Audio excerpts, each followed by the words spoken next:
बिस्मिल्लाहिर्रहमानिर्रहीम। अस्सलाम वालेकुम। मैं हूं सजाद अमन जुनेजो, आपका लाइफ कोच। इस वीडियो को ज़रूर देखिए।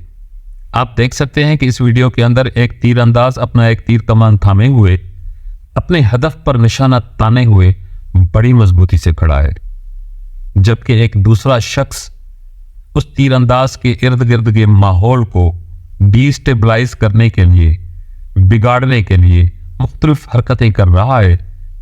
शायद उसका मकसद ये हो कि तीरंदाज का निशाना चूक जाए और वो अपनी मंजिल पर न पहुंच पाए। हमारी जिंदगी में भी इस तरह के बहुत सारे लोग होते हैं जो हमारे इर्द गिर्द के माहौल को, हमारे हालात को मुख्तलिफ तरीकों से बिगाड़ने की कोशिश करते हैं, और हम तब डिट्रैक हो जाते हैं जब हम अपने ज़िंदगी के मकसद को भूल कर, छोड़कर उन छोटे छोटे हालात, उन छोटे छोटे वाक़यात जो नेगेटिव होते हैं, जो हमें मुतासर करने के लिए, हमें डिट्रैक करने के लिए किए जाते हैं मुख्तलिफ लोगों की तरफ से, शायद हासदीन की तरफ से भी किए जाते हैं, और हम उनमें मसरूफ़ हो जाते हैं और अपनी ज़िंदगी को, अपने ज़िंदगी के मकसद को हम भूल बैठते हैं, भूल जाते हैं। तो यकीनन हम डिट्रैक हो जाते हैं और कभी भी अपनी ज़िंदगी के मकसद पर नहीं पहुंच पाते।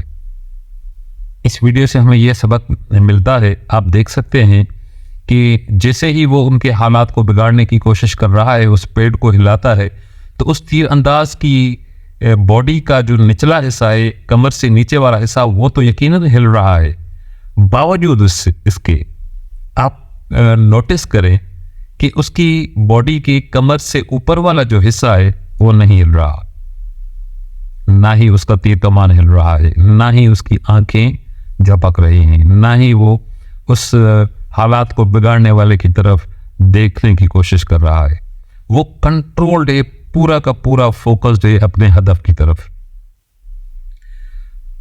अगर हम अपनी जिंदगी के उस मकसद को, जिसकी हमें क्लियरिटी हासिल है, जो मकसद हमारे लिए वाज़े है, हम अपनी पूरी एनर्जीज, पूरी तवानाइयाँ उसमें सर्फ कर दो, पूरा का पूरा फोकस हो जाए, तो याद रखें कामयाबी यकीनन आपके कदम चूमेगी। आज तक इतना ही। इंशाल्लाह इस मौजू पर मजीद बात होती रहेगी। मेरा नाम है सजाद अमन जुनेजो और मैं हूं आपका लाइफ कोच। और हाँ, याद रखिए, अगर मेरी ये वीडियोस आपको पसंद आ रही हैं तो बराए मेहरबानी इनको दूसरों के साथ भी शेयर कीजिए। हो सकता है आपके तवसत से कुछ दूसरे भी सबक हासिल कर पाए।